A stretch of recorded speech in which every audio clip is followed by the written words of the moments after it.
সবাই ভাবে ডেভেলপাররা একটা প্রপার্টি ডেভেলপ করে কোটি কোটি টাকা কামাচ্ছে, কিন্তু আজকের দিনে দাঁড়িয়ে ডেভেলপাররা কিন্তু অত সহজে পয়সা কামাতে পারে না।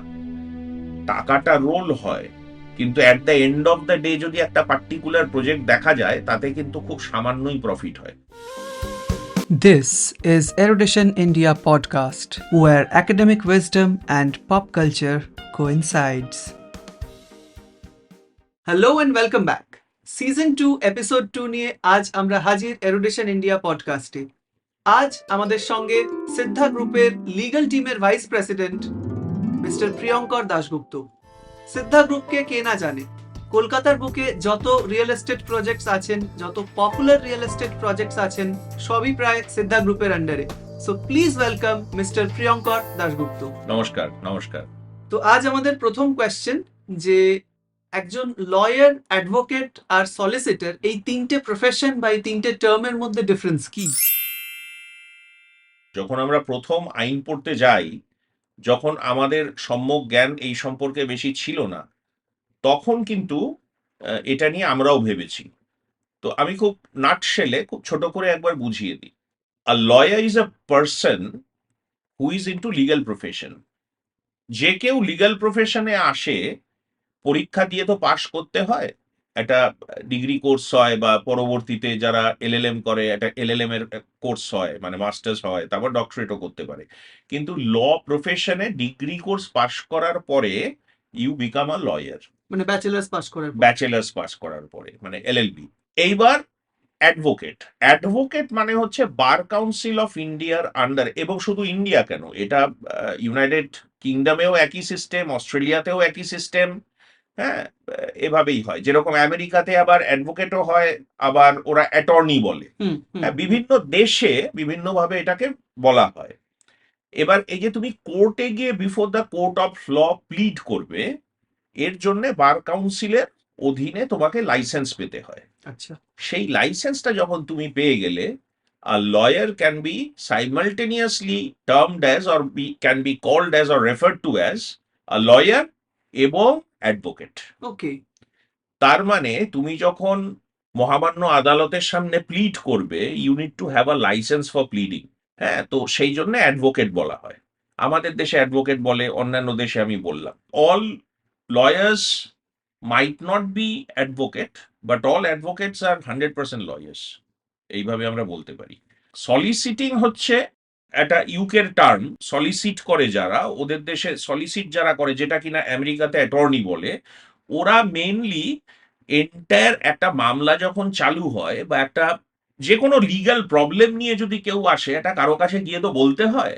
তো এই যে বলার পরে সবকিছু কোঅর্ডিনেট করে যে জিনিসটা করে, সেই জিনিসটা যারা করে তাদেরকে সলিসিটার্স বলা হয়। বম্বে ইনকর্পোরেটেড ল সোসাইটি বলে শুধু বম্বের জন্য একটা সংস্থা আছে। তারা ওই সলিসিটিং এর জন্য পরীক্ষা নিত এক সময়। আমি এই মুহূর্তে বলতে পারবো না যে ওই পরীক্ষা আজও চালু আছে কিনা। তো সেটা পাশ করলে তখন তোমাকে সলিসিটার বলে বলা হবে। তার মানে সলিসিটাররা অবশ্যই লয়ার, সলিসিটাররা also can be an advocate, এবং তার সাথে সাথে তার আইনগত পরামর্শ দেওয়ার এবং নানা রকম দলিল দস্তাবেজ তৈরি করা, আইনগত পরামর্শ দেওয়া, তাকে কি করলে ভালো হবে, কি না করলে খারাপ হবে, এই সব কিছু বুঝিয়ে আন্ডার অ্যান আমব্রেলা তাকে সবটা গাইড যারা করে তাদেরকেই সলিসিটার বলে। এবং solicitor is a specific term.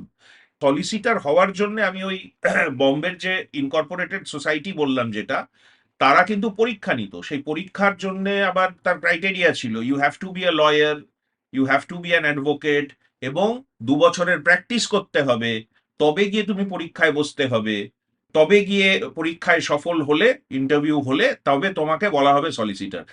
United কিংডমেও তাই একইভাবেই জিনিসটা হতো।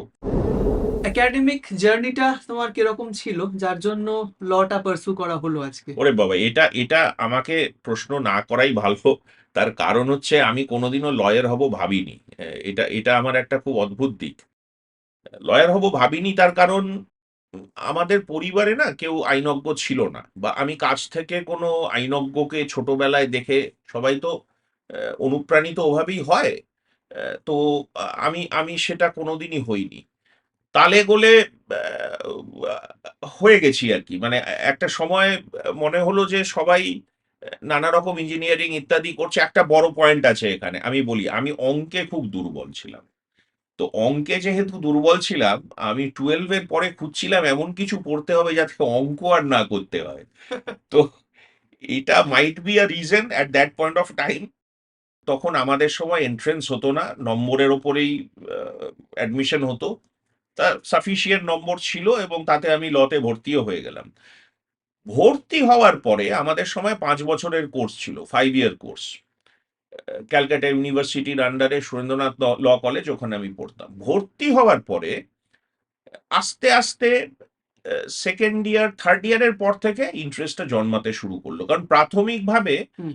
প্রথম 2 বছর বিএ কোর্স পড়ানো হতো, ওই পলিটিক্যাল সায়েন্স, ফিলোসফি, ওসব ভালো লাগতো না।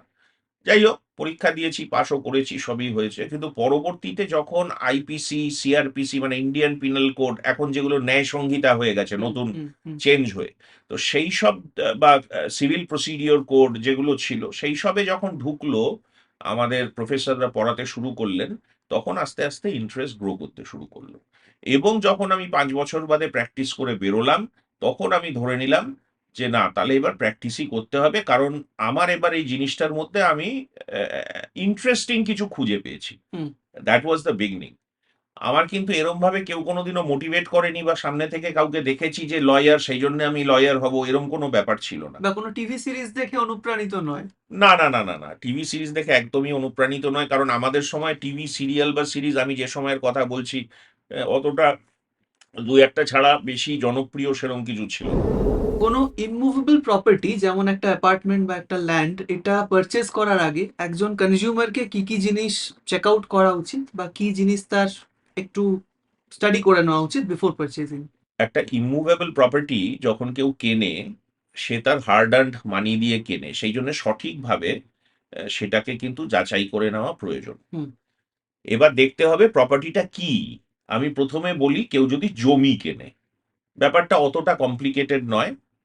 কেউ আমাকে 2 কাঠা জমি বেচবে, তাহলে আমাকে কি দেখতে হবে? প্রথমে, যে বেচবে তার মালিকানা ঠিক মতো আছে কিনা। মালিকানা কিভাবে আসতে পারে? মালিকানা অনেকভাবে আসতে পারে। একটা হচ্ছে, সে কারো কাছ থেকে কিনেছিল, হুম। তার একটা রেজিস্টার্ড দলিল হয়েছে, সেই রেজিস্টার্ড দলিলের মাধ্যমে সে মালিকানা পেয়েছে। এটাও হতে পারে তারা 4 ভাই ছিল, তাদের মধ্যে একটা পার্টিশন ডিড হয়েছে রেজিস্টার্ড, সেই পার্টিশন ডিডের বলে তার ভাগে 2 কাঠা পড়েছে, সেই 2 কাঠাটা সে বেচবে, তাহলে সেখানে একটা রেজিস্টার্ড পার্টিশন ডিড আছে। এটা হতে পারে সে কারোর থেকে গিফট পেয়েছে, তার মা, বাবা, কাকা, পিসি তাকে রেজিস্টার্ড গিফট ডিডের মাধ্যমে। তার মানে আমাদের ট্রান্সফার অফ প্রপার্টি অ্যাক্টে যে যেভাবে ট্রান্সফার হতে পারে একটা প্রপার্টি, সেই ধরনের কাগজ তৈরি করে সে মালিক হয়েছে।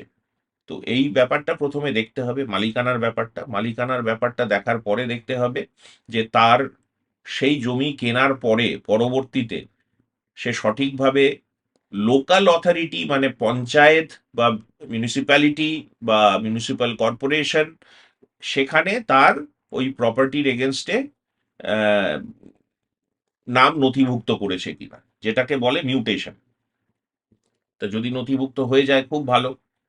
আরেকটা হচ্ছে যেটা আমাদের ল্যান্ড রিফর্মস ডিপার্টমেন্ট, আমরা বলি block land and land reforms office, BL and LRO.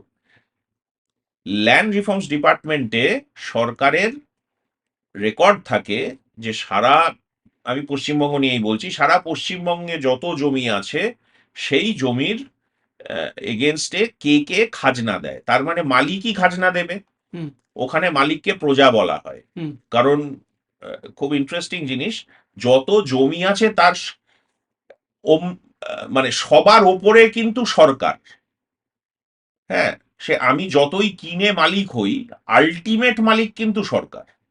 তো সেই সরকার হিসেব রাখে কোন জমির এগেনস্টে কে খাজনা দেয়, এবং সে যে খাজনা দেয় তাকে সরকারের খাতায় সে হচ্ছে প্রজা। হুম। যদিও আমার খাতায় আমি ওনার সেইটার, বা আহ, সেই জমিটা আমারই, আমি আমি দলিল করে কিনেছি, কিন্তু সেখানে আমার নামটা নথিভুক্ত করতে হবে। আমার কেনার পরে সেটাও আমাকে যাচাই করে নিতে হবে, যেটাকে আমরা চলতি ভাষায় বলি পর্চা। আমরা দেখবে দেখবে বলে যে ওর নামে কি পর্চা আছে যে বেচছে, দেখো। হয়তো দেখা গেল তার নামে পর্চা নেই, সে যার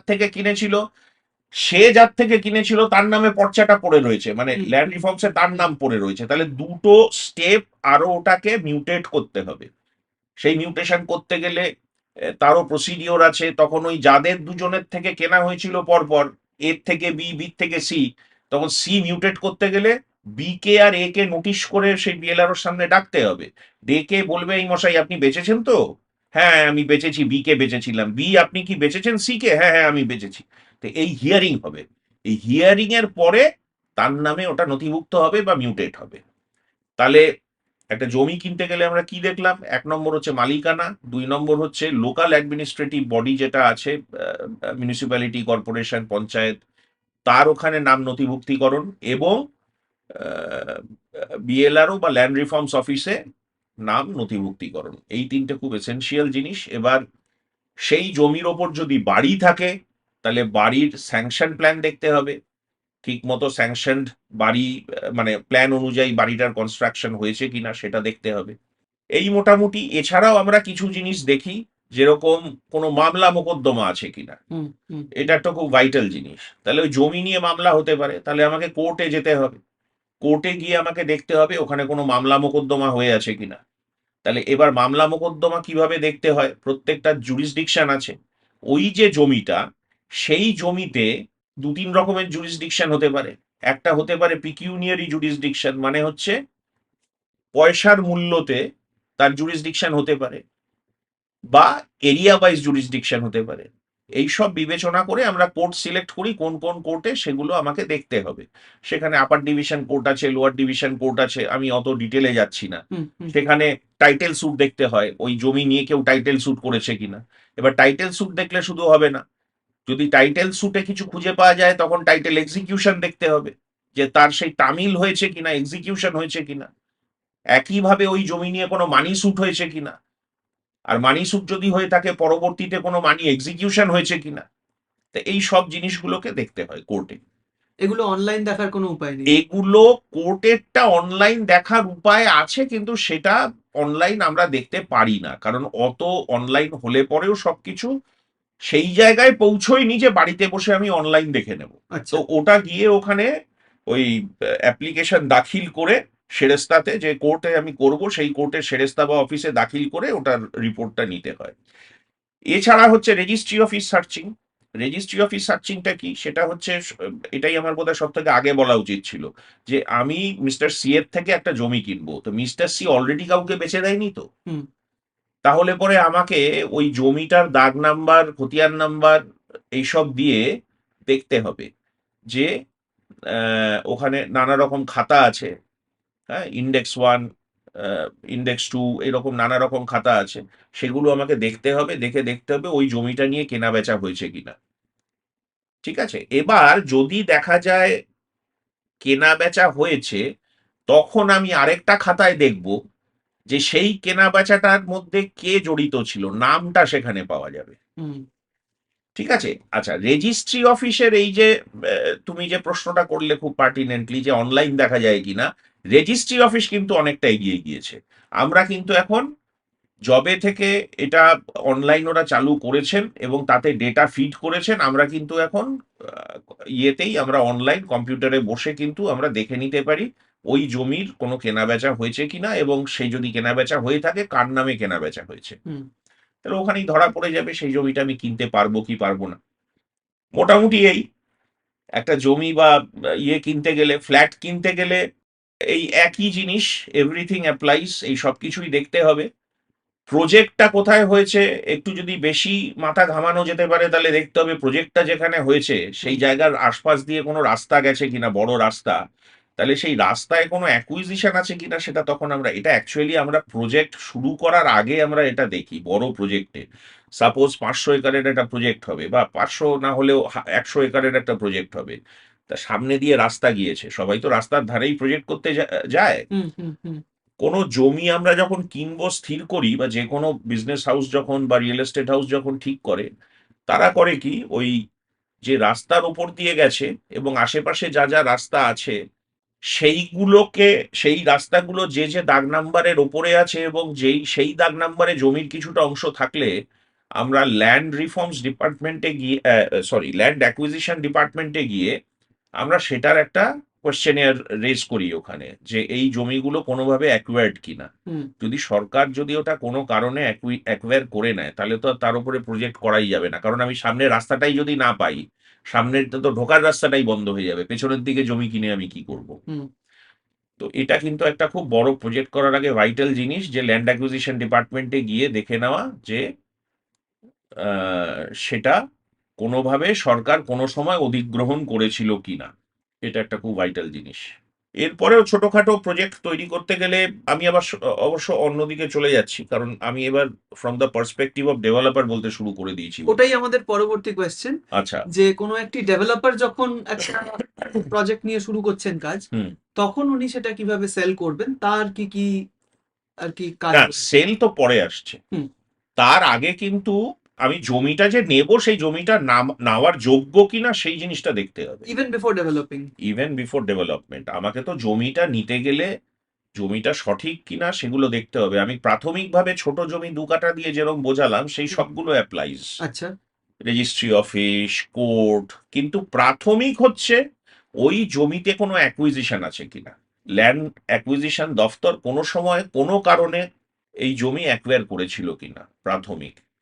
দ্বিতীয় হচ্ছে ওখানে কতটা জলা জমি আছে, যদি জলা জমি থাকে তাহলে ওটা ওয়েটল্যান্ডের মধ্যে পড়ছে কিনা। এই ইনফরমেশনটা কি পাবলিকলি অ্যাভেলেবল? ওয়েটল্যান্ডের আছে, ওয়েটল্যান্ডের আইন আছে, ওয়েটল্যান্ডের আইন মোতাবেক তাদের ওয়েবসাইট আছে, ওয়েবসাইটে শিডিউল দেওয়া আছে কোন কোন জায়গা ওয়েটল্যান্ড হিসেবে ডিক্লেয়ার করা আছে। যে মৌজাতে পড়বে বা গ্রামে পড়বে সেই শিডিউলের মধ্যে যদি সেটা থাকে, তাহলে সেটা ওয়েটল্যান্ড, সেই জমি আমি নিতে পারবো না। হুম। হ্যাঁ। আহ, আর যেখানে দেখা যায় যে একটা পাড়ার পুকুর বুঝিয়ে জমি করা হচ্ছে। না, এটা পুকুর বোজানোর কিন্তু কোনো আইন নেই তত অবধি যতক্ষণ না পারমিশন নিয়ে সমকক্ষ একটা পুকুর খোঁড়া হচ্ছে। আমাদের প্রত্যেকের প্রজেক্টে কোথাও না কোথাও এরকম জলা জমি থাকে যেটা পুকুর হিসেবে রেকর্ড। হুম তাহলে কি প্রজেক্ট হবে না? তাহলে আমায় তখন কি করতে হবে, ওই একই মৌজার মধ্যে ধরো 10 কাঠা জমির ওপরে বা 10 ডেসিমেল জমির ওপরে একটা পুকুর আছে, আমাকে ইকুইভ্যালেন্ট কোয়ান্টাম অফ ল্যান্ড পুকুরে পরিণত করতে হবে ওই মৌজার মধ্যে, নালে তো ইকোলজিক্যাল ব্যালেন্সটা থাকবে না। আচ্ছা। তাহলে আমাকে সেই 10 কাঠা বা 10 ডেসিমেল জমির আরেকটা পুকুর খোঁদে দিতে হবে। সেটা ডেভেলপার করবে। সেটা ডেভেলপারের দায়িত্ব। তার নিজের জমিতে যদি XYZ কোম্পানির নামে পুকুরটা কেনা থাকে, তাহলে XYZ কোম্পানির নামেই ওই 10 কাঠা জমি থাকতে হবে। হুম সেটার উপরে পারমিশন সাপেক্ষ, পারমিশন নিয়ে আবার সেখানে পারমিশনটাও ওখানে একটা খুব বড় ভাইটাল রোল প্লে করে, যে যেখানে আমি পুকুর খুঁড়তে যাচ্ছি হুম সেখানে দেখা গেল যে চারপাশে বাড়ি, অথচ ওই মৌজাতে আমার ওখানেই 10 কাঠা জমি আছে, আমি তো পারমিশন পাবো না, ওখানে মাঝখানে হঠাৎ পুকুর আমি খুঁড়বো কি করে? হুম হুম হুম তাহলে সেই পারমিশনটাও কিন্তু খুব ভাইটাল। সেটারও ইন্সপেকশন হয়, যে তুমি যে বলছো একটা কম্পেনসেটরি ওয়াটার বডি আমরা বলি খুঁড়বে, সেই খোঁড়ার ব্যাপারটা তুমি কোন জায়গায় খুঁড়বে সেটাও কিন্তু ইন্সপেকশন হবে। সেটাতে সম্মতি দেবে সরকারি ল্যান্ড রিফর্মস দফতর, তবে গিয়েই সেটা করা যাবে। তা সুতরাং পুকুর বুঝিয়ে ফেলা, দুম করে ডেভেলপাররা বুঝিয়ে ফেলছে, বেআইনি ভাবে তো বোঝাতেই পারে যে কেউ, হুম কিন্তু আইনে গেলে ওইভাবে বোঝানোর স্কোপ আছে। এছাড়া কিন্তু আর কোনো পুকুর বোঝানোর স্কোপ নেই। এবং যেটা বলছিলাম, ডেভেলপারদের আরো অনেক কিছু দেখতে হয়। হুম একটা পুকুর বোঝাতে গেলে সেই পুকুরে যদি দুরকম হয়, একটা হচ্ছে ওখানে অ্যাকচুয়ালি পুকুর নেই, জায়গাটা একটা শালি জমি বা এগ্রিকালচারাল ল্যান্ড, কিন্তু কোনো কারণে পুকুর রেকর্ড হয়ে পড়ে রয়েছে, সেটাতে আমার খুব বেশি পেন নেই, আমার যন্ত্রণা কম কাজে, কারণ সেটাকে আমার কম্পেনসেটারি একটা ওয়াটার বডি খুঁড়ে দিলে আমার হয়ে যাবে। কিন্তু যেখানে সত্যিকারের পুকুর আছে, সে পুকুরে তো নিশ্চয়ই জলের প্রাণী আছে, মাছ আছে, সেখানে কিন্তু তখন ফিশারিজের পারমিশন চলে এলো, হুম যে আমি তালে পরে ওই পুকুর বোঝাতে পারবো কিনা আদপেও। কারণ দ্যাট ইজ আমি কি বলবো, চালু পুকুর, যার মধ্যে জল আছে এবং যার মধ্যে প্রচুর প্রাণী আছে, মাছ আছে, সেটাকে কিভাবে কম্পেনসেট করা যাবে, এই অনেক কিছু জিনিস কিন্তু মাথায় রাখতে হয়। প্লাস তোমার প্রজেক্ট এমন কোনো যে, এবার অন্য জায়গায় যাচ্ছি, এই তো একটা দিক পুকুর ইত্যাদি বললাম, তোমার প্রজেক্ট এমন জায়গায় হচ্ছে যেখানে কাছাকাছি এয়ারপোর্ট আছে, হুম হুম তাহলে আমাকে এয়ারপোর্ট অথরিটির নানা রকম পারমিশন হয়, তারা পারমিশন দিয়ে বলে দেবে সি লেভেল থেকে তোমার বিল্ডিং কত উঁচু তুমি করতে পারবে, এর উপরে তুমি আর বিল্ডিং তুলতেই পারবে না। এগুলো অনেক মাপঝোঁক পড়াশুনোর ব্যাপার আছে, এগুলোকে ঠিক মতো রিপ্রেজেন্টেশন দিয়ে সেই সব এনওসি বা নো অবজেকশন সার্টিফিকেট গুলো ডেভেলপারকে নিতে হয়। তারপরে মাইক্রোওয়েভের পারমিশন আছে, হুম একটা লেভেলে মাইক্রোওয়েভের তরঙ্গ চলে, তো তুমি হুম এমন ভাবে বাড়ি তৈরি করলে যে ওই মাইক্রোওয়েভটা ব্যাঘাত ঘটছে, বিভিন্ন মাইক্রোওয়েভের যে কাজকর্ম হয় সেগুলো তা তুমি পাবে না, সেখানেও তোমাকে মাইক্রোওয়েভের এনওসি নিতে হবে। মোদ্দা কথা, আমি একটা কথা বলি, সবাই ভাবে ডেভেলপাররা একটা প্রপার্টি ডেভেলপ করে কোটি কোটি টাকা কামাচ্ছে, কিন্তু আজকের দিনে দাঁড়িয়ে ডেভেলপাররা কিন্তু অত সহজে পয়সা কামাতে পারে না। টাকাটা রোল হয়, কিন্তু at the end of the day যদি একটা পার্টিকুলার প্রজেক্ট দেখা যায় তাতে কিন্তু খুব সামান্যই প্রফিট হয়। তার কারণ হচ্ছে নানা রকম ডিলের কারণ আছে। এবার তোমার যদি প্রজেক্ট দিতে ডিলে হয়, তুমি যা চুক্তি করেছো তোমার কাস্টমারের সাথে, সে তো ছেড়ে কথা বলবে না, হুম হুম সে তো কম্পেনসেশন চাইবে। কিন্তু সেই যে ডিলেটা অনেক সময় সেটা ডেভেলপারের হাতেও থাকে না, কিছু করার থাকে না। সেই জায়গাগুলো কিন্তু খুব ব্যথার জায়গা ডেভেলপারের পয়েন্ট অফ ভিউতে। আর এই যে এগুলো তো সব পারমিশনের কথা বললাম, অবশ্যই এর মধ্যে একটা জিনিস বাদ গেছে, স্যাংশনড প্ল্যান, ওটা তো মোস্ট ভাইটাল। তুমি স্যাংশন প্ল্যান সঠিকভাবে সঠিক পদ্ধতিতে তুমি যদি অবটেন না করো, তাহলে পরে তোমার তো প্রজেক্টই তুলতে পারবে না। আচ্ছা, আরেকটা খুব ভাইটাল জায়গা আমি বাদ চলে গেলাম, সেটা হচ্ছে যে আজকের দিনে এনভায়রনমেন্ট দফতর কিন্তু ভীষণ করা কড়া নজর রেখেছে এই ডেভেলপমেন্ট গুলোর উপরে। তার নানা রকম অ্যাপ্রেজাল কমিটি আছে, স্টেট লেভেল অ্যাপ্রেজাল কমিটি আছে, হুম সেন্ট্রাল লেভেলের কমিটি আছে। এটা এটা একটা বিশাল লেংদি প্রসিডিওর, এর ওপর বলতে গেলে 1 ঘন্টা বলতে হবে আর কি। সব কাগজপত্র নিয়ে তাদের জমা করতে হয়, তারপর তারা এনভায়রনমেন্ট ক্লিয়ারেন্স দেয়, ক্লিয়ারেন্স দিলে আমি কাজ চালু করতে পারি। কাজ চালু করতে করতে অ্যাপ্রেজাল কমিটি যদি স্যাটিসফাইড হয়, তারা তখন আমাকে ওই কনসেন্ট টু এস্টাবলিশ বলে, কনসেন্ট টু এস্টাবলিশ দেবে। সেই কনসেন্ট টু এস্টাবলিশ অনুযায়ী তাতে রেকমেন্ডেশন থাকবে, তোমাকে এই যা প্রজেক্ট তুমি করছো, সেই প্রজেক্টের জন্য তোমাকে এত গাছ লাগাতে হবে কম্পেনসেটরি হিসেবে, কারণ তুমি ইকোলজিক্যাল ব্যালেন্স নষ্ট হবে। ঠিক এই কারণেই কি এখন ওই যে কমপ্লেক্স গুলো তৈরি হয় সেখানে বলে দেয় যে 60% ওপেন স্পেস এতটা greenery. Absolutely, that is mandatory. আচ্ছা, মানে তারা সেই তাদের নিজেদের কম্পাউন্ডের মধ্যেই জিনিসটাকে সিকিউরিটি করতো। অ্যাবসলিউটলি, অ্যাবসলিউটলি, এটা ম্যান্ডেটরি হয়ে গেছে এখন। তার কারণ হচ্ছে আমার নর্মস কিন্তু, আমার এনভায়রনমেন্ট ক্লিয়ারেন্সের যে নর্মস আছে বা এনভায়রনমেন্ট দফতরের যে নর্মস আছে, কিন্তু প্রচন্ড স্ট্রিনজেন্ট নর্মস। ওরা পিরিয়ডিক্যালি 6 মাস বাদে বাদে কিভাবে এগোচ্ছে, যা যা রেকমেন্ডেশন দেওয়া হয়েছিল কিনা, দেওয়া হয়েছিল, এটা করতে হবে, ওটা করতে হবে, সেটা করতে হবে, সব ঠিক মতো হচ্ছে কিনা, হুম একদম কঠোর ইন্সপেকশন হয়।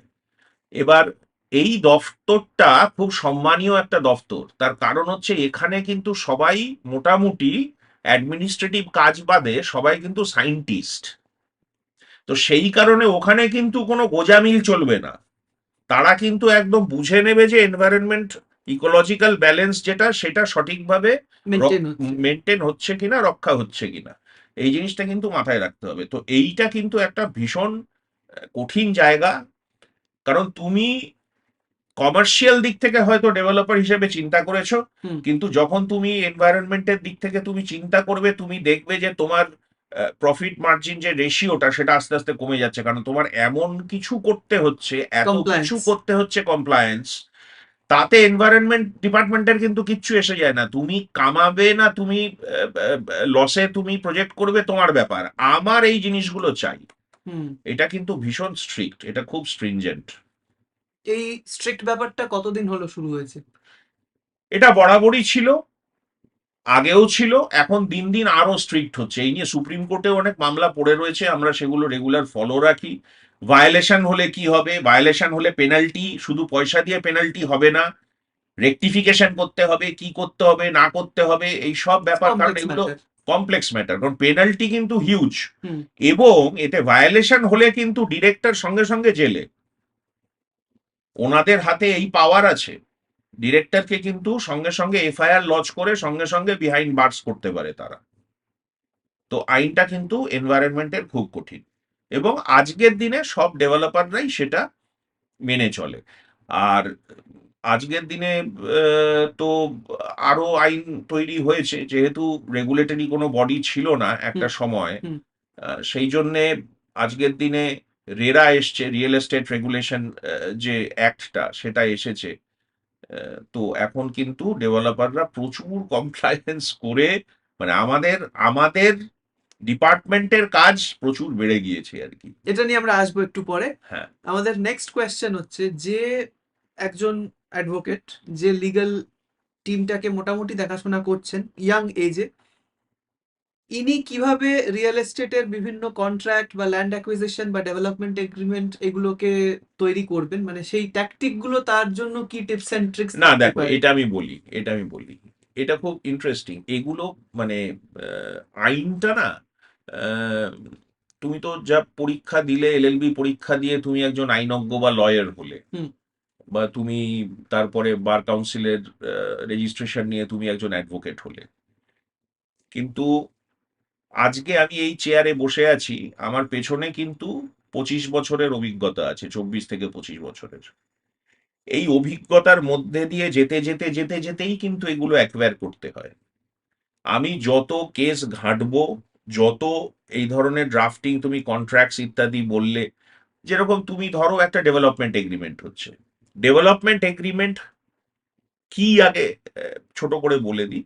ডেভেলপমেন্ট এগ্রিমেন্ট মানে হচ্ছে জমির মালিক একজন, মিস্টার এ বা mister A B C D, চারজন জমির মালিক, হুম। আর এক্স ওয়াই জেড কোম্পানি এসে বলল তোমার জমিতে আমি ডেভেলপ করতে চাই, হুম। হুম। হুম। তাহলে এটা তো একটা কন্ট্রাক্ট হবে।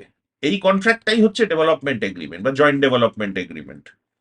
এই জয়েন্ট ডেভেলপমেন্ট এগ্রিমেন্ট ভীষণ কমপ্লেক্স হতে পারে, নানা রকম ভাবে হতে পারে, এবং আমরা কমপ্লেক্স থেকে কমপ্লেক্সতম জয়েন্ট ডেভেলপমেন্ট এগ্রিমেন্ট হ্যান্ডেল করেছি, সারা রাত জেগে আমরা ড্রাফটিং করেছি। হ্যাঁ, কারণ মতের মিল হতে হবে, কারণ ওখানে 60%-এর ওপর টার্মস হচ্ছে কমার্শিয়াল টার্মস। আমি এই যে এ বি সি ডি চারজন যে মালিক বললাম, তারা ওই পুরো প্রজেক্টটা তৈরি হলে জয়েন্ট ডেভেলপমেন্ট এগ্রিমেন্টে তার প্রফিটের লভ্যাংশ নিতে পারে। হুম। সে বলতে পারে আমাকে প্রফিটের লভ্যাংশও দেবেন আবার ফ্ল্যাটও দেবেন। সে বলতে পারে আমাকে শুধু 10টা ফ্ল্যাট দিয়ে দিলেই হয়ে যাবে। এটা তো খুব সহজ একটা আমি উদাহরণ দিলাম। এছাড়াও নানা রকম ব্যাপার থাকে, যেরকম একটা জয়েন্ট ডেভেলপমেন্ট এগ্রিমেন্টের মধ্যে তারা বলতে পারে যে এই যে আমি আমি আপনার থেকে 20টা ফ্ল্যাট নেব, কিন্তু 20টা ফ্ল্যাট আমার নামে অ্যালট করার পরে সেই সময় যখন আপনি বিক্রি করছেন, সেই রেটে আপনি আবার আমার থেকে কিনে নেবেন, ওটাকে বলে বাইব্যাক। আচ্ছা। আপনি আমার থেকে কিনে নেবেন। হুম। হুম। তো এরকম হতে পারে। তো নানাভাবে এই জিনিসগুলো হয়। তারপরে দুভাবে হয় জয়েন্ট ডেভেলপমেন্ট এগ্রিমেন্ট। একটা হচ্ছে এরিয়া অ্যালোকেশন, ওই যেটা বললাম যে হুম। আমি এতগুলো ফ্ল্যাট নেব, তাহলে এরিয়া অ্যালোকেটেড হয়ে গেল, ডেভেলপারের এতটা থাকলো, ওনারদের এত, ল্যান্ড ওনারদের এতটা থাকলো। আবার রেভিনিউ শেয়ারিংও হয়। রেভিনিউ শেয়ারিং মানে একটা ফ্ল্যাট বেচে যদি 1 কোটি টাকা আসে, তার 40% ওনারের কাছে যাবে, আর 60% যাবে ডেভেলপারের কাছে। আমি বলছিলাম না, ডেভেলপারদের কাছে আজকের দিনে এই বিজনেসটা কিন্তু টাকা রোল করে বলে বিজনেসটা চলে সুষ্ঠুভাবে, কিন্তু at the end of the day প্রজেক্টটা থেকে প্রফিট আসবে কিনা, বা একদম কষ্টে কষ্টে হলো কিনা, বা লোকসানই হলো, সেটার চান্সেস কিন্তু খুব একটা কম নয়। তার কারণ এখন RERA, real estate regulation act, পরিষ্কারভাবে বলে দিয়েছে যে তুমি যদি একটা মানুষের থেকে একটা ইনস্টলমেন্টে 100 টাকা নাও, তুমি ওই 100 টাকার মধ্যে 70 টাকা একটা স্পেসিফিক অ্যাকাউন্টে ফেলে রাখবে। হুম। ওই 70 টাকা তুমি ইউজ করতে পারবে না, ওইটা ইউজ হবে তোমার প্রজেক্টেই। তাহলে কি হলো, পড়ে রইলো 30 টাকা। এবার ওই 30 টাকা নিয়ে তুমি কি করবে 100 টাকার মধ্যে? 30 টাকার মধ্যে কিন্তু আমার যদি রেভিনিউ শেয়ারিং হয়, ওনার তো তাকিয়ে বসে আছে, এই তুমি 100 টাকা পেয়েছো, কিন্তু আমার এত রেশিও আছে, এটা আমাকে দেবে। তাহলে এবার ওই 30 টাকা থেকে যদি ডেভেলপারের ইচ্ছে থাকে একটা মার্সিডিজ গাড়ি কিনবো, তাও কিন্তু সে পারবে না, কারণ তার ওই 30 টাকার মধ্যে অনেক অব্লিগেশন আছে। হুম তার মেন অব্লিগেশন কি, ওই 30 টাকা দিয়ে তাকে খানিকটা বিল্ডিং তুলতে হবে। হুম তুললে পরে ধরো 30 টাকা ইনভেস্ট করে দিল বিল্ডিংটা খানিকটা তোলাতে। এইবার সে দফতরের, রেরা দফতরের কাছে নানা রকম ভাবে বলা আছে, সার্টিফিকেট, সিএস সার্টিফিকেট, ইঞ্জিনিয়ারের সার্টিফিকেট সব দিয়ে বলবে যে এই যে দেখুন 30 টাকার কাজ করেছি, ওই 70 টাকা থেকে আমাকে 30 টাকা রিলিজ করে দিন। আহ, তখন গিয়ে রেরা দফতর সব দেখে বলবে হ্যাঁ ঠিক আছে, কাজ হয়েছে, আমরা সার্টিফাই করছি, তুমি এখন এন্টাইটেলড ওই 30 টাকা তোলার। তো টাকাটা কিন্তু এভাবে রোল হবে। আগে কি হতো, আগে যখন রেগুলেটরি অথরিটি ছিল না, প্রচুর developer with an ill motive তোমার থেকে টাকা নিল, নিয়ে বলল এখানে আমি বাড়ি তুলবো, বাড়ি তোলার পরে যতদিনে বাড়ি উঠবে ততদিনে আমি সেই টাকাটা নিয়ে পাশে আবার একটা জমি কিনে নিলাম, দিয়ে আবার আরেকজনকে বললাম তোমাকে আমি এখানে বাড়ি দেবো, হুম বলে তার থেকে টাকা নিয়ে আবার পাশে একটা জমি কিনে ফেললাম।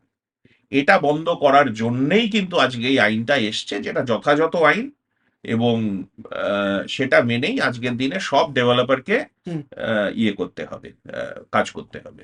সেই জন্য বললাম আজকের দিনে ডেভেলপমেন্টটা কিন্তু, মানে ডেভেলপমেন্ট অফ রিয়েল এস্টেট কিন্তু সে আগের মতো যে একটা সাংঘাতিক লিউক্রেটিভ ব্যাপার, মানে এটা যারা বিজনেস করে তারা কোটি কোটি কোটি টাকা কামাচ্ছে, একটা সময় ছিল বটে, হুম কিন্তু আজকের দিনে কিন্তু অত সহজ নয়, এবং কমপ্লায়েন্সের বাঁধন এত কঠিন, আজকের দিনে সহজ নয়। তো একটা বড় কোম্পানি, বড় ডেভেলপমেন্ট কোম্পানি, তারা কি কি legal dispute on a very regular basis face করেন আর দেখো কিভাবে আমি কি একটা মজা করে কথা বলি আমার টিমকে। হ্যাঁ আমার বেশ 8 9 10 জনের টিম আছে, আমি খুব মজা করে বলি, দেখ ডিসপিউট যত হবে আমাদের চাকরি কিন্তু থাকবে। হ্যাঁ, ডিসপিউট যদি না হয় আমাদের কিন্তু চাকরি নেই। তো আমাদের দফতরটা না, লিগ্যাল ডিপার্টমেন্টটা, বিশেষ করে রিয়েল এস্টেটে, এটা কিন্তু এক মুহূর্ত জিরানোর সময় নেই বা রেস্ট নেওয়ার কোনো সময় নেই।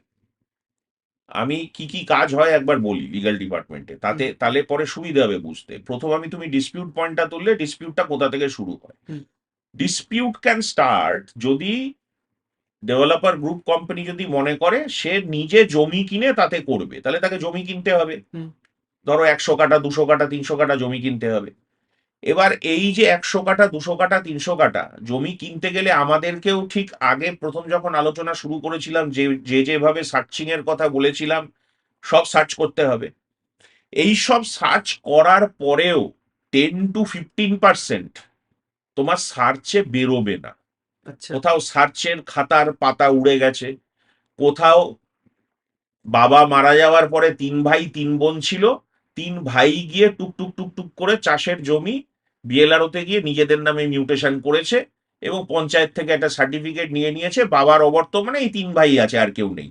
হুম এবার তুমি সে জমি কিনে নিলে, এবার সেই 3 ভাই আবার 3 বোনকে বলল যে এবার তোরা গিয়ে বল, আরেকটা পঞ্চায়েতের থেকে সার্টিফিকেট করে বা ডিক্লারেশন করে গিয়ে বল যে আমরাও তো লিগালি আর আমাদের থেকেও কিনতে হবে।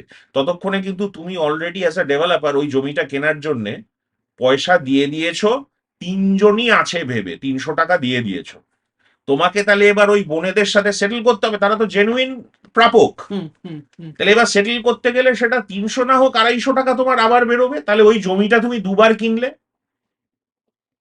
এটা কিন্তু খুব একটা কঠিন জায়গা।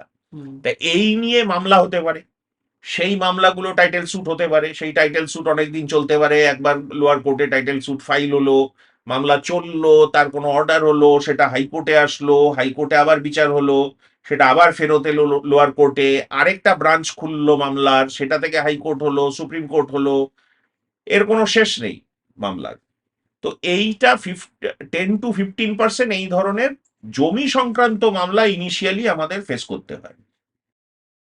এছাড়া কি মামলা হতে পারে, এছাড়া হতে পারে মাঝপথে আর তো মামলার ব্যাপার সেরম কিছু নেই, এরপরে হতে পারে কাস্টমার ডিসস্যাটিসফ্যাকশন থেকে মামলা, যেটা হচ্ছে কনজিউমার ফোরামে হতে পারে, আরবিট্রেশন ক্লজ ইনভোক করে হতে পারে, যেটা আমাদের কন্ট্রাক্টের মধ্যে থাকে আরবিট্রেশন ক্লজ, সেটা থেকে হতে পারে। কনজিউমার ফোরাম বললাম, এখন রেরার সামনে রেরার এজলাসে হতে পারে, যেহেতু রিয়েল এস্টেট অথরিটি এসছে, বা সিম্পল প্রিভিটি অফ কন্ট্রাক্ট থেকে আমাদের যে মামলা হয় সিভিল কোর্টে, সেই মামলাও হতে পারে।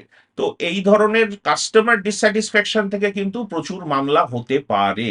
দেখো, as because I am in corporates, আগে তুমি যদি বলো যে মামলা, আমি যখন প্র্যাকটিসে ছিলাম আমি খুব লাফাতাম তখন, যে মামলা, এই তো মামলা করব, দারুণ ব্যাপার। কিন্তু আজকে মামলা যত না করব আমার ম্যানেজমেন্টের কাছে তত আমার তারিফ হবে, কারণ মামলার পেছনে তো একটা আউটফ্লো অফ মানি আছে।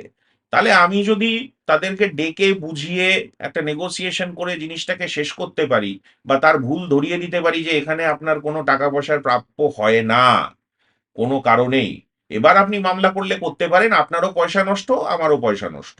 তো তাতে তারা যদি মেনে যায় ভালো, আর যেখানে নেগোশিয়েট করতে হয় সেখানে আমাদেরকে নেগোশিয়েট করে জিনিসটাকে সামনে এগিয়ে নিয়ে যেতে হবে, এটা উইন উইন সিচুয়েশন যাতে তৈরি হয়। কারণ মামলার কস্ট কিন্তু যত হবে তত বাড়বে, তত তোমার ওভারহেড কস্ট বেড়ে যাচ্ছে। প্রত্যেকটা বড় রিয়েল এস্টেট কোম্পানির মামলারও একটা বাজেট থাকে, বছরে কয়েক কোটি টাকার বাজেট থাকে, কিন্তু সেটার থেকে তুমি যদি কমিয়ে আনতে পারো অ্যাক্রস দ্য টেবল বসে আলোচনা করে, তাহলে তোমার ওভারহেড কস্ট কমবে, সেখান থেকে তোমার প্রফিটেবিলিটি বাড়বে, অ্যাজ সিম্পল অ্যাজ দ্যাট।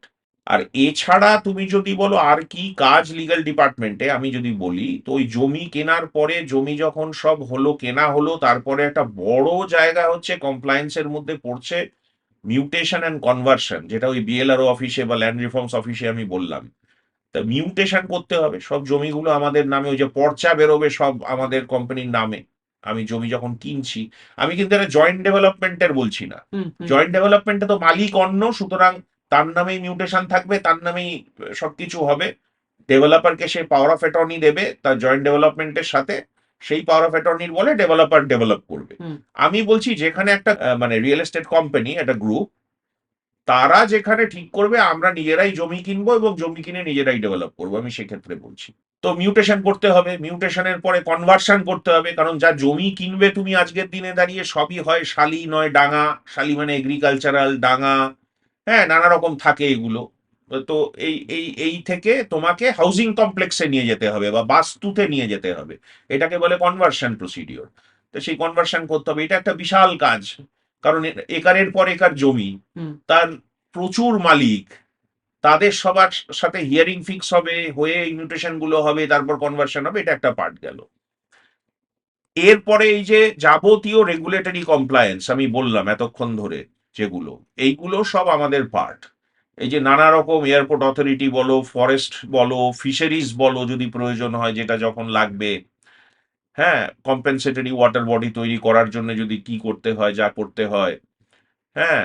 আচ্ছা, তারপরে তোমার যখন বিল্ডিং উঠবে, যদিও ওই পার্টটা ইঞ্জিনিয়ারিং ডিপার্টমেন্টই দেখেন, ওই তোমার প্ল্যান স্যাংশনের ব্যাপার, কিন্তু প্ল্যান স্যাংশন করতে গেলে কিছু বেসিক জিনিস আছে, যেরকম ফায়ারের ইনিশিয়াল একটা এনওসি লাগে, যে হ্যাঁ ফায়ারের এনওসি তোমরা এগো, পুরো প্রজেক্ট কমপ্লিট হয়ে গেলে ইন্সপেকশন করে ফাইনাল, তখন ফায়ার তখন ফাইনাল তাদের এনওসিটা দেবে বা পারমিশনটা বা সার্টিফিকেটটা দেবে, কিন্তু ইনিশিয়াল লাগে। এই যত রকমের কমপ্লায়েন্স আছে, এই সব কমপ্লায়েন্স এয়ারপোর্ট অথরিটি, আমি যা যা বললাম আর কি এতক্ষণ আলোচনা করলাম, এই সবগুলো কিন্তু আমাদেরকে করতে হয়, আমাদের লিগ্যাল এবং কমপ্লায়েন্সের যে টিম আছে, এটা এগুলো সব তারা করে। তো এটা কিন্তু আমি আজ 25 বছর বাদেও শিখছি, এর শেখার কিন্তু কোনো শেষ নেই, কারণ আইন কিন্তু খুব ডাইনামিক জিনিস। মানে এটা কিন্তু সবসময় কোথাও না কোথাও চেঞ্জ হচ্ছে, ভীষণ ডাইনামিক একটা জিনিস। তো আমিও সেই কারণে কিন্তু সবসময় শিখছি, এবং আমি সব থেকে ভালো কার থেকে শিখি জানো? আমার জুনিয়রদের থেকে শিখি, কারণ তাদের মাথা খুব পরিষ্কার, তারা পড়াশুনো করে ফ্রেশ এসে একটা কনসেপ্ট নিয়ে এসে সে বললো যে স্যার আপনি প্র্যাকটিক্যালি এরকম বলছেন, কিন্তু বইতে তো এই লেখা আছে। তখন বইটা খুলে, হ্যাঁ এখানে তো এখানে লেখা আছে, তাহলে কি হলো ব্যাপারটা, পরবর্তীতে দেখা গেল সেটা অ্যামেন্ড হয়েছে। এবার সে যখন পড়াশুনো করেছে তো আর অ্যামেন্ডমেন্ট গুলো পড়েনি, সে টেক্সট বুকটা পড়েছে, তখন তাকে বোঝানো হলো। তো এই যে আলোচনাটা হলো, এর থেকে তো আমিও অনেকটা জ্ঞান আহরণ করলাম। এইটা একটা খুব ইন্টারেস্টিং জিনিস। হীরা আর রেরা, এই দুটো জিনিস কিভাবে আজকের দিনে আমাদেরকে হেল্প করছে? রিয়েল এস্টেট ব্যাপারটা আমাদের কনস্টিটিউশন অনুযায়ী কনকারেন্টলি স্টেটেও চলে, এবং মানে স্টেটেরও অন্তর্ভুক্ত এবং সেন্ট্রাল লিস্ট। সেন্ট্রালি সেন্টারেরও অন্তর্ভুক্ত। পশ্চিম বাংলা বলল যে না, এটা যেহেতু স্টেট লিস্টের অন্তর্ভুক্ত সেই জন্য আমরা একটা আলাদা আইন করব বলে ওই হাউজিং ইন্ডাস্ট্রি রেগুলেশন অ্যাক্ট হীরা একটা বার করলো, যেটার নাম হচ্ছে ওয়েস্ট ডাব্লিউবি হীরা আমরা বলতাম। হুম। হ্যাঁ, সেটা তারা বার করলো এবং সেটা বের করে তার অ্যাক্ট তৈরি হলো। তারপরে তার সাথে তার রুলস তৈরি হলো, যে কোনো অ্যাক্টের সাথে একটা রুলস হয়, সেই রুলসটা তৈরি হলো। তা সারা ভারতবর্ষে দেখা গেল রেরা এবং তার রুলস অ্যাপ্লিকেবল, শুধু পশ্চিম বাংলায় ডাব্লিউবি হীরা এবং তার রুলস অ্যাপ্লিকেবল। তা এটা আমরাও আহ, যারা এই লাইনে আছি বা রিয়েল এস্টেট নিয়ে ভাবনা চিন্তা করি জানতাম কোনো না কোনো একদিন সুপ্রিম কোর্ট অব্দি গেলে আইনটাকে রিপিল করে দেবে। তার কারণ, বা আইনটাকে বন্ধ করে দেবে, রেরা আমি হীরাটা বলছি। হুম। তার কারণ একটাই, সেটা হচ্ছে সারা দেশে তো একটা একই ধরনের আইন থাকা উচিত। সুপ্রিম কোর্ট কিন্তু সেটাই ভাববে। যদিও খুব তাৎপর্যপূর্ণভাবে দেখতে গেলে রেরা যে 2016-তে বেরিয়েছিল তার সাথে কিন্তু হীরার তফাৎ বিশেষ কিছু ছিল না। মাইনর 2-3টে পয়েন্টে শুধু তফাৎ ছিল, তাছাড়া হুবহু কপি করা অ্যাক্টটা এখানে হয়েছিল, নামটা অন্য হয়ে গেছিল। তো যাই হোক, পরবর্তীতে এটা চ্যালেঞ্জড হয়। বহুদিন এটা আমাদের যত রিয়েল এস্টেট প্রজেক্ট, বিভিন্ন রিয়েল এস্টেট কোম্পানি যেগুলো আছে, তারা সবাই ডাব্লিউবি হীরার আন্ডারে রেজিস্ট্রেশন নিয়ে তারা কাজকর্ম শুরু করে এবং পরবর্তীতে ওই আইনটা চ্যালেঞ্জড হয়। এবং চ্যালেঞ্জ হওয়ার পরে সুপ্রিম কোর্ট বলল এই আইন একটি বিশেষ ডেট থেকে বাতিল করা হলো, তার বদলে যেটা সেন্ট্রাল অ্যাক্ট সেইটাই পশ্চিমবঙ্গে লাগু হবে। তাহলে সেই বিশেষ দিনটার পর থেকে আমাদের পশ্চিমবঙ্গেও বাকি ভারতবর্ষের স্টেটগুলোর মতো রেরাই চালু হয়ে গেল। হুম। এবং রেরার আন্ডারে তখন আবার একটা রুলস তৈরি হলো, যেটা এখতিয়ার স্টেটের, স্টেট সেই রুলটা তৈরি করলো। এই হচ্ছে তফাৎ। এবার রেরাতে কি বলা আছে বা হীরাতে কি বলা ছিল, আমি বললাম দুটো একই ধরনের কথাবার্তা তাতে লেখা ছিল বা আইন প্রণয়ন যেটা হয়েছিল, তাতে একজন ডেভেলপার কি কি কি কি পদ্ধতি মেনে ডেভেলপ করবে এবং তাকে কি কি ভাবে ফেসিলিটি দিতে হবে কাস্টমারদের, এইটা ওখানে বিশদে বলা আছে। এবং ওই যে একটু আগে বলছিলাম যে 70% টাকা তোমাকে জমা করে রাখতে হবে একটা স্পেশাল অ্যাকাউন্টে, যেখানে তুমি তোমার কনস্ট্রাকশন লিঙ্কড, তুমি যে টাকা নিচ্ছ, ইনস্টলমেন্ট নিচ্ছ, যে তোমার একতলা অবধি হয়ে গেছে তুমি আমায় এত টাকা দাও, তা সেই টাকা নেওয়ার আগে তোমার এততলা অবধি যদি হয়ে গিয়ে থাকে সেইটা সার্টিফাই করে চার্টার্ড অ্যাকাউন্টেন্ট তার ফিনান্সিয়াল পার্টটা সার্টিফাই করবে একতলা অবধি হয়েছে কিনা আদপেও, সেটা তোমার যারা ইঞ্জিনিয়ার সংস্থা আছে তারা সার্টিফাই করবে, চার্টার্ড ইঞ্জিনিয়ার্সরা। এইসব রেরাতে জমা দিলে তারা বলবে যে এর যা কস্টটা লেগেছে সেটা তুমি এবার ওই 70 টাকা থেকে বা 70% টাকা থেকে তুলে নিতে পারো। তা এই সব আইন কানুনগুলো দিয়ে ডেভেলপারকে বেঁধে ফেলা হলো। এবং এতে একটা খুব বড় জায়গা হলো ডিফেক্ট লায়াবিলিটি পিরিয়ড। এটা খুব একটা ইন্টারেস্টিং জিনিস। এটা একটু আগে তোমার সাথে আলোচনা হচ্ছিল হুম। আমার, হুম। তুমি বলছিলে যে তোমাদের যে ফ্ল্যাটটা হুম। হুম। সেটা বহু পুরনো ডেভেলপার করে চলে গেছে, এখন সেটা সব ফাটল টাটল ধরেছে, এবার ডেভেলপারের কি কোনো দায়িত্ব নেই? তিনি আর বেঁচেও নেই। বেঁচে নেই, এটা তারা স্বতন্ত্র ব্যাপার হলো। হ্যাঁ, হ্যাঁ, হ্যাঁ। কিন্তু দায়িত্বের কথা যদি আসে তাহলে পরে আগে এটা যখন পর্যন্ত রেরা ফর্মুলেটেড হয়নি বা লাগু হয়নি তার আগে পর্যন্ত ওরা ডেভেলপারের ওপরেই ছিল। কেউ ওই ডিফেক্ট লাইবিলিটি পিরিয়ডটা 1 বছর রাখতো, কেউ রাখতোই না, এইভাবে ছিল। কিন্তু রেরা এসে বলে দিল তোমার 5 বছর ডিফেক্ট লাইবিলিটি পিরিয়ড থাকবে। 5 বছর বাদে তুমি ওই বাড়ির যে দায় সেই দায়ভার থেকে তুমি মুক্ত হলে, যদি কোথাও ফাটল ধরে ইত্যাদি অমুক তমুক, যদি কোথাও কোনো কনস্ট্রাকশন ল্যাপস থাকে বা হুম। এই জিনিসগুলো তোমাকে মেরামত করে দিতে হবে তোমার পয়সায়, সেটা 5 বছর অবধি। তা এটা কিন্তু রেরার একটা খুব বড় জায়গা, যেটার জন্য ডেভেলপাররা সত্যি আজকের দিনে ভোগে। কারণ যদি এত বড় বড় প্রজেক্টে কোথাও না কোথাও তো কনস্ট্রাকশনে কিছু না কিছু ল্যাপস থেকে যায়।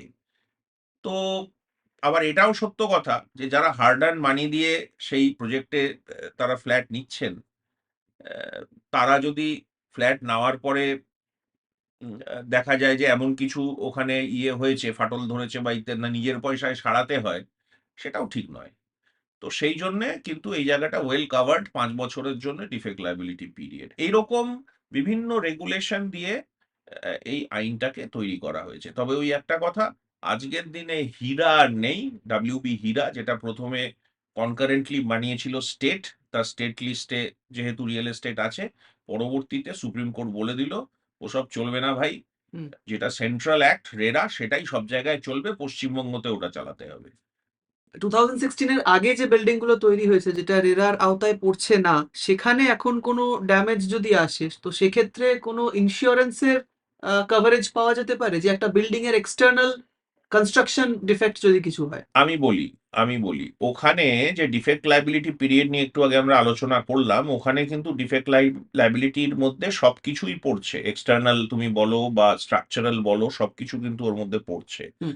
এবার রেরাতে কিন্তু এটাও বলে দেওয়া আছে যে ডেভেলপারকে ওই পুরো কনস্ট্রাকশন বা ওই প্রজেক্টের জন্য কিন্তু ইন্স্যুরেন্স করতে হবে এবং তার প্রিমিয়াম দিতে হবে।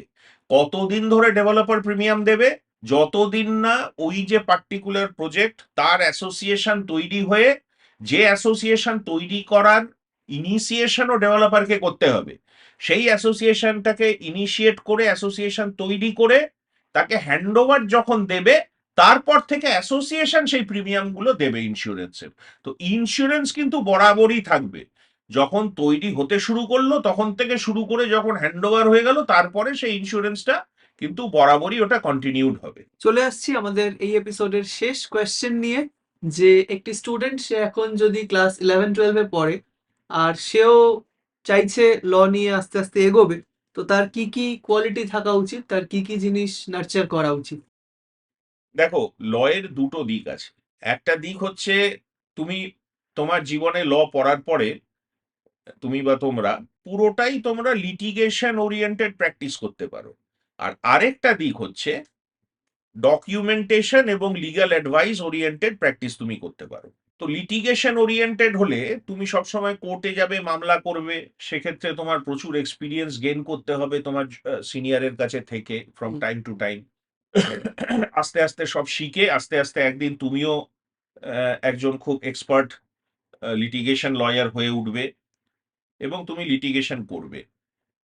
তো সেখানে লিটিগেশনের প্লিডিংস হয়, প্লিডিংস মানে যে অ্যাপ্লিকেশন জমা দিয়ে লিটিগেশন স্টার্ট হয়, অপর পক্ষ জবাব দেয়, সেটাও প্লিডিংস এর মধ্যে পড়ে, যেটাকে আমরা রিটেন অবজেকশন বলি বা রিটেন স্টেটমেন্ট বলি।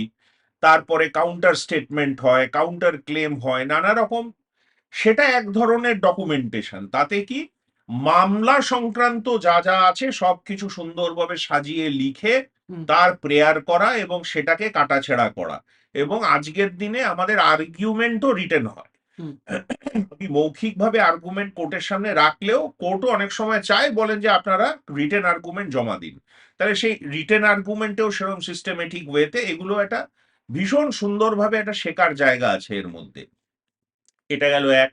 আর দ্বিতীয় হচ্ছে এই ধরনের ডকুমেন্টেশন, কন্ট্রাকচুয়াল ডকুমেন্টেশন, যেগুলো রিয়েল এস্টেটে ইউজ হয় বা কোনো টেন্ডারে ইউজ হয়, হ্যাঁ, বা বিভিন্ন ম্যানুফ্যাকচারিং কোম্পানিতে ইউজ হয়, যার মধ্যে কন্ট্রাক্ট আছে। সেই কন্ট্রাক্ট ধর্মী বিভিন্ন ধরনের মানে হাজার হাজার কন্ট্রাক্টের টাইপ আছে, সেই ধরনের কন্ট্রাক্টের উপর স্পেশালাইজেশন হতে পারে। লিটিগেশনের আরেকটা পার্ট হচ্ছে আরবিট্রেশন। অনেকে আরবিট্রেশন নিয়ে কাজ করে, তারা আরবিট্রেশনে প্রো হয়ে ওঠে। আরবিট্রেশন ইজ অলসো লিটিগেশনেরই একটা পদ্ধতি, হুম। যেখানে দুপক্ষ ঠিক করে যে এনাকে আমরা জজ মানলাম, সেখানে কোর্টে যেতে হয় না। একটা আরবিট্রেশনের একটা বডি তৈরি হয়, সেই বডির মধ্যে তারাই জজ হিসেবে কাজ করে এবং তাদের যা অর্ডার সেটাই বাইন্ডিং হয়। হুম। অনেক সময় হতে পারে দুজনে মিলে একজনকে ঠিক করলো, অনেক সময় হতে পারে যে একজন বলল আমার হয়ে মিস্টার এ কে আমি নমিনেট করলাম, আরেক পক্ষ বললো আমি মিস্টার বি কে নমিনেট করলাম। এবার দুজন এ আর বি মিলে বলল আমরা একজন নিউট্রাল সি কে নমিনেট করলাম। এগুলো আবার কোর্টের মাধ্যমেও ওই সিলেকশনস গুলো হয়।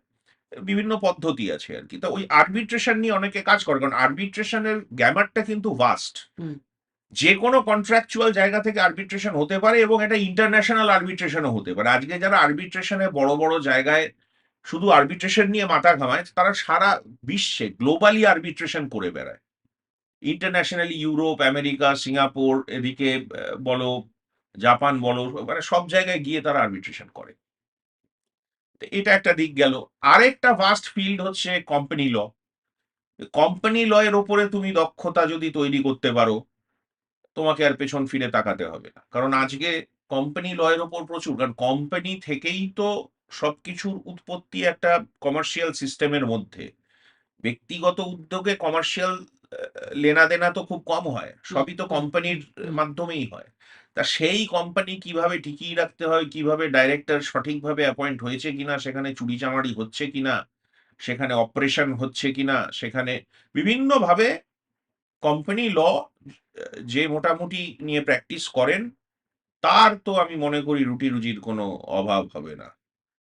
আর আরেকটা জায়গা খুব ইম্পর্টেন্ট, যেটা হচ্ছে ইন্টেলেকচুয়াল প্রপার্টি রাইটস, আইপিআর। আইপিআরও আজকের দিনে ভীষণভাবে একটা ইম্পর্টেন্ট জিনিস। আইপিআর এর উপরেও প্রচুর কাজ হয়। এই যে পেটেন্ট, ট্রেডমার্ক কিভাবে হয়, এর এবং উপরে কপিরাইটটাও এর মধ্যে। কপিরাইটের মধ্যে আছে। তো এগুলো আহ, মানে একটা খুব ভাস্ট সাবজেক্ট। এই এন্টায়ারটা একটা ভাস্ট গ্যামাট অফ ল, হুম। যার মধ্যে অনেক কিছু আছে এবং এরও স্পেশালাইজেশন হয়। তারা শুধু আইপিআর এরই কাজ করে। আরেকটা দিক হচ্ছে আহ, যারা ক্রিমিনাল ল নিয়ে প্র্যাকটিস করে, হুম। এই ক্রিমিনাল ল এর মধ্যেও নানা রকম ভাগ আছে আর কি। কেউ নার্কোটিক সাবস্টেন্স নিয়ে বেশি এক্সপার্টাইজ, তারা নার্কোটিক সাবস্টেন্স নিয়ে করে। হ্যাঁ, কারো নর্মাল ক্রিমিনাল যে অফেন্স গুলো হয় সেগুলো নিয়ে করে। হ্যাঁ, কেউ সাইবার ল নিয়ে করে, তার মধ্যেও যে ক্রিমিনাল অফেন্স গুলো সাইবার ল ঘটিত হয়। এটাও কিন্তু একটা বড় ফিল্ড আজকের দিনে, যে cyber law and cyber crime. And এবং প্রাইভেসি এটা, হিসেবে আমাদের কোনো ল এখন অব্দি এস্টাবলিশড হয়নি, রাইট টু হ্যাঁ প্রাইভেসি ব্যাপারটা। হ্যাঁ, তো এবার এই জিনিসগুলো কিন্তু বিশাল বড়, যখন ইনডেপথ ঢোকা যায়। এই যে সবাই ভাবে যে ল পড়ার পরে আমি সবকিছু প্র্যাকটিস করব, সেটা করা একটা পয়েন্টে গিয়ে কিন্তু সম্ভব হয় না। কাউকে দু তিনটে বা একটা স্পেশালাইজেশন বেছে নিতে হয়, কারণ ইনডেপথ যে মামলা করবে তাকে প্রচুর পড়াশুনো করতে হয় রাত জেগে, এবং তার প্রচুর জাজমেন্টস হয় বিভিন্ন হাইকোর্টের, সারা ভারতবর্ষের সুপ্রিম কোর্টের, এমনকি ইন্টারন্যাশনাল জাজমেন্টসও আছে। হুম। এই সব কিছু যদি, অবশ্যই সেটা ইন্ডিয়ান পার্লেন্সে যদি রেলেভেন্ট হয় তবেই, এই পড়াশুনো সব করে তবে গিয়ে কিন্তু তুমি একজন প্রতিষ্ঠিত লয়ার হতে পারবে। বাট আমি বলবো, একজন লয়ার হওয়ার অ্যাসপিরেশন কিন্তু সাংঘাতিক, কারণ এখানে কাজ করার এত স্কোপ। আর আজকের দিনে দাঁড়িয়ে বিশেষ করে এত আইনের দিক আছে। একজন কেউ যদি ল পড়ে এবং যদি সত্যিই সে তার পেশা হিসেবে লকে নিতে চায়, আমি তো ওটা আগেই বলেছি যে কেউ প্র্যাকটিস করতে পারে, বা কেউ আমার মতো পরবর্তীতে কর্পোরেটেও আসতে পারে। আমি 2004 থেকে কর্পোরেটে আসি, মানে কর্পোরেট জীবন চালু করার পর থেকে হুম। আমার 20 বছর কেটে গেছে কর্পোরেটে। তো কেউ কর্পোরেটকে টার্গেট করে আসতে পারে, তবে আমার ব্যক্তিগত মত, আইন পাশ করার পরে কিছুদিন, অন্তত 4-5 বছর, যেটা আমিও করেছিলাম, তোমায় কোর্টে প্র্যাকটিস করতে হবে। Unless and until you practise before the court of law, you won't get the feel of law actually. তোমাকে ওই লিটিগেশনটা কিন্তু পড়তে হবে। কোর্টে বসে কি করে ড্রাফটিং হয় সেটা তোমার সিনিয়রের থেকে শিখতে হবে। হুম। হ্যাঁ, সেগুলো করতে হবে, কোর্টের সামনে গিয়ে মুখ খুলতে হবে। তবে একটা তোমার সম্যক ধারণা তৈরি হবে, এবং পরবর্তীতে তুমি চাইলে তুমি কর্পোরেটে সুইচ অফ করতে পারো। আজকাল দেখি অনেকেই প্রথম থেকেই কর্পোরেটে থাকে, কিন্তু আমার ব্যক্তিগত মত যদি বলো, প্রত্যেকের একবার প্র্যাকটিসটা করা অবশ্যই উচিত। তারপরে তোমার যদি মনে হয় যে না, প্র্যাকটিসিং এ আমি অতটা ইন্টারেস্ট পাচ্ছি না, আমি ওই কর্পোরেটে গেলে আমি বেশি সাইন করব, আমি ডকুমেন্টেশন নিয়ে কাজ করব। অ্যাকচুয়ালি কর্পোরেটে গেলে না, দুটো ব্যাপার আছে। আমি যখন প্রথম কর্পোরেটে আসি, তখন আমাকে কালো কোটটা খুলে কর্পোরেটে আসতে হয়। ওই কালো কোটটা যেই খুলে আমি আলমারিতে রেখে দিলাম, আমার কেন জানি মনে হয় একটা কি যেন কমে গেল। হ্যাঁ, মানে একজন আইনজ্ঞ হিসেবে বা একজন প্র্যাকটিসিং লয়ার হিসেবে আমি কোটটা পরে যখন কোর্টে ঢুকি, হুম। তখন আমার যে মানসিক স্থিতি, তার থেকে যেন আমি কিরম একটু যেন ডাউনগ্রেডেড। ডাউনগ্রেডেড নিজেকে লাগতে শুরু করলো। কিন্তু পরবর্তীতে দেখেছি এটা একটা মানসিক ব্যাপার, আর কিছুই না। কর্পোরেটেও প্রচুর কাজ আছে, এবং ওই কর্পোরেটে কিন্তু মাস্টার অফ অল হতে হয়। হুম। হুম। হুম। হ্যাঁ, কারণ ওখানে তোমার তো আলাদা আলাদা কোম্পানি লোক রাখবে না, যে তুমি ভাই ক্রিমিনাল দেখবে, তুমি সিভিল দেখবে, তুমি আরবিট্রেশন দেখবে, তুমি অমুক দেখবে। কর্পোরেটে এটা সুবিধে, যে তুমি সব কিছু ওভারঅল দেখছো এবং তোমার দায়িত্ব, এবং প্রত্যেকটাতে তোমাকে মাথা গলাতে হবে, পুঙ্খানুপুঙ্খ খাটনি কিন্তু কর্পোরেটেও কম না। আমাদের যারা ছোট ভাই বোনেরা আছেন, যারা লকে কেরিয়ার হিসেবে নিতে চাইছেন, হুম। আমি সাদরে সবাইকে বলবো আপনারা ল পড়ুন। ল পড়ে আপনি প্রতিষ্ঠিত হন। প্রতিষ্ঠিত হওয়ার জন্য বহু অ্যাভিনিউজ আছে লয়ের থেকে। আমি যেভাবে বললাম এতক্ষণ, কোনো না কোনোভাবে আপনি কিন্তু সঠিকভাবে প্রতিষ্ঠিত হয়েই যাবেন। এতে কিন্তু ল একবার যে পড়ে তাকে আর পিছনে ফিরে অন্তত তাকাতে হয় না। আমি তো বলবো যে লতে প্রচুর সুযোগ সুবিধে, ল পড়ে আপনি প্রতিষ্ঠিত হতে পারবেন। থ্যাংক ইউ ভেরি মাচ আজ আমাদের এই এপিসোডটি দেখবার এবং শোনবার জন্য। Thank you. আগামী দিনে আবার দেখা হবে। Thank you.